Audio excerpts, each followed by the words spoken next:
Thank you very much, John. And since we have, as I said, a very full program, I'm not going to go on too much in terms of introduction. I would just call Ambassador James Dobbins to give us, so to speak, set the scene. Ambassador Dobbins currently directs RAND's International Security and Defense Policy Center. He has a distinguished career at the State Department, advisors to presidents and so on. As I said, you have the bios, and if not, just Google him. You will see that it's a very, very long list. Jim, thank you for taking part in this conference, and please, we are all ears. Well, thank you very much, Julie. Thanks to all for having me. Just issued a report at RAND.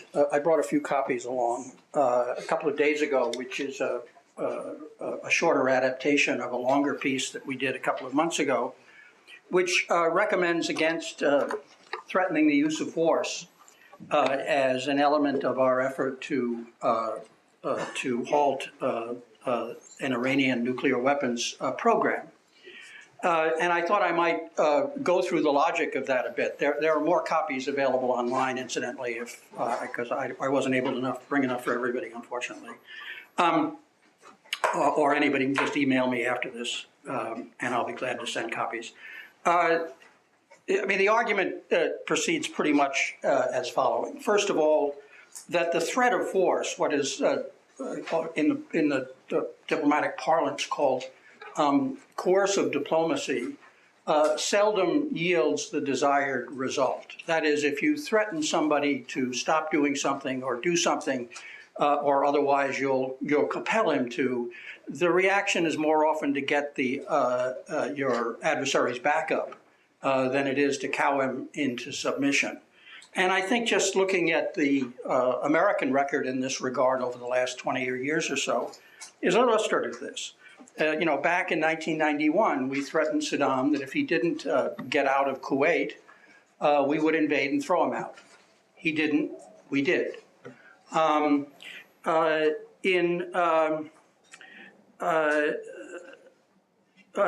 We threatened a little later in the decade Milosevic that if he didn't get out of Kosovo, we'd throw him out. He didn't. We did. In 2001, we threatened Mullah Omar that if he didn't expel bin Laden, we would invade the country and overthrow his government. He didn't, and we did. 2 years later, we threatened Saddam that if he didn't persuade us that he had abandoned his WMD programs, we would invade and overthrow his government. He didn't, and we did. So in every one of those occasions, we made very credible threats, which yielded absolutely no results. And the result of coercive diplomacy, thus, was not accommodation, but war. So this is not an argument not to threaten the use of force if you intend to use force. I think it's normally appropriate to give fair warning. Doing so allows you to secure international support, retain domestic support, and provide some chance that you can achieve your objective without the use of force. So I'm not arguing that if you're going to use force, you shouldn't signal that clearly in advance. I'm simply arguing that as a diplomatic tactic to secure accommodation without the use of force, it has a poor record. We then come to the question of whether or not it makes sense to use force as opposed to threaten to use force in order to halt the Iranian nuclear weapons program. I think our argument there proceeds as follows, that whether it was an Israeli strike or an American strike, it would undoubtedly destroy some of their facilities.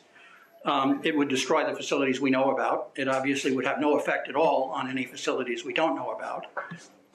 It would set back their program, but it would almost certainly lead them to redouble the effort. It would certainly lead them to conclude that they need a nuclear deterrent. And I think it would lead much of the rest of the world to conclude that that the Iranians had a case in that regard. The result would be, I think, to undermine the international coalition, the very broad and pretty deep international coalition that has been formed in order to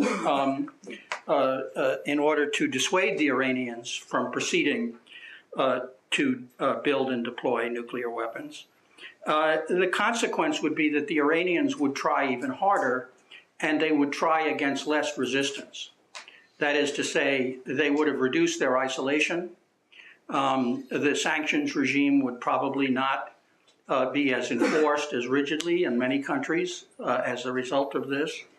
And the Iranians would quite probably make the decision which our own intelligence agencies believe they have not yet made, which is a decision not just to develop the technical and industrial capabilities which are needed to develop a nuclear weapon, which many countries around the world, including NPT adherents, have already achieved, but to actually build, test, and deploy such weapons. So that's basically the argument, to rely on a combination of diplomacy, sanctions, and other forms of pressure to dissuade the Iranians from moving forward. Iran is presumably seeking at least a nuclear weapons capability, that is the technical and industrial assets needed, for some combination of security, prestige, and influence. And I think they need to be persuaded that if they were to cross that threshold, if they were to test, deploy, build a nuclear weapon, that they would have less security, that they would have less prestige, and they would have less influence. I think the Iranian leadership has the impression that if they just they may have the impression, I don't know, they may have the impression that if they just get across the threshold, the game's over, they've won, they're out of isolation, and everything starts back at zero. And I think they need to be persuaded that that's not the case, that they'd remain a pariah, that the sanctions regime would be further tightened, that we would consider an oil embargo, not just some restrictions on their exports, and that there would be other steps of that sort that would further increase the chances of domestic instability and regime change through domestic instability, that they would have less influence with their neighbors and less prestige. And I think it's hard for us to persuade them of that if we keep saying that they're never going to get nuclear weapons because we're going to forcibly stop them. As long as we continue to say not just that it's unacceptable, but that it's not going to happen, we never get around to arguing why they would be in a worse position if it did happen. And I think that we need to begin to persuade them and to build a coalition that helps persuade them that that's the case. Let me, excuse me, just conclude by saying that I think there is a chance in the coming weeks that there can be a positive step in the negotiating process, which will at least reduce some of the short-term pressures for some kind of military solution. The Iranians are clearly under a great deal of pressure. Their rhetoric has been more moderate in recent weeks. The Obama administration has also signaled some degree of flexibility on its basic objectives. So while I don't think that the problem is going to be solved anytime soon, indeed I don't believe the problem will be solved under the current Iranian regime in any definitive fashion, I believe that there is some chance that the Israeli clock, if you will be stopped, and the prospects of some short-term military action will be averted.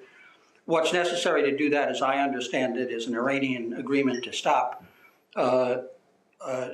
enriching uranium up to 20%, to export the more highly enriched uranium that they already have in exchange for fuel that's suitable for their research reactors, and to halt further work at the underground facility at Fordo.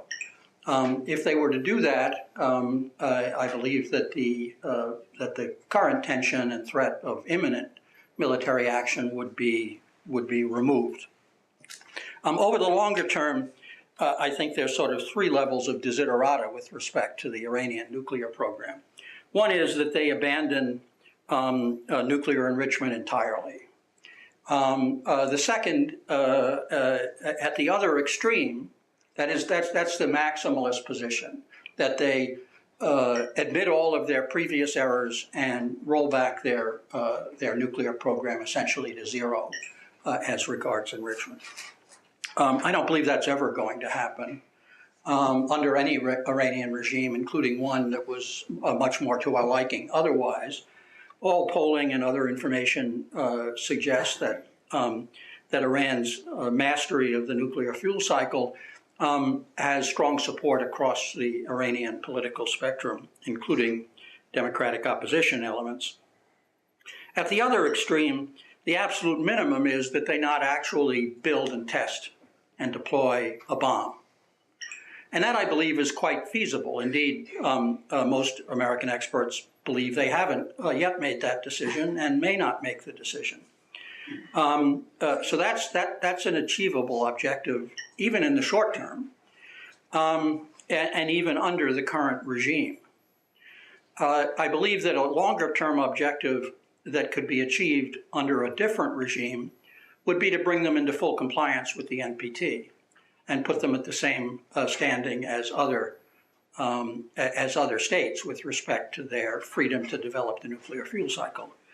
And I believe that's an objective that's feasible under a new regime. It's probably not feasible under the current regime, among other things because they probably have to admit to violations that they've conducted in the past. So that's how I see the current diplomatic situation and the prospects. I've been a supporter of engagement with the Iranians since I had the opportunity to negotiate with them fairly intensively and relatively successfully back in 2001 and 2002 on Afghanistan. Now, admittedly, that was a different government and very different circumstances. The United States was riding high, Iran was under pressure. We just knocked off one of their principal adversaries, the Taliban. 2 years later, we knocked off another of their principal adversaries, Saddam Hussein. And they were grateful for what we'd done, and they were fearful that they were next. And this combination of gratitude and fear made them rather compliant. And they were under a government that had been trying to open a dialogue with the United States for several years. None of this is true anymore. And so we don't have those kinds of opportunities. I believe dialogue with any government is worthwhile. I don't believe that dialogue necessarily leads to agreement. I do believe that dialogue necessarily leads to information, and that better information leads to better policy, and that therefore it's worthwhile having a dialogue with your most hostile adversary simply to develop better information and make better policy. And I believe that we and the Iranians have been making bad policy as the result of poor dialogue for several decades now.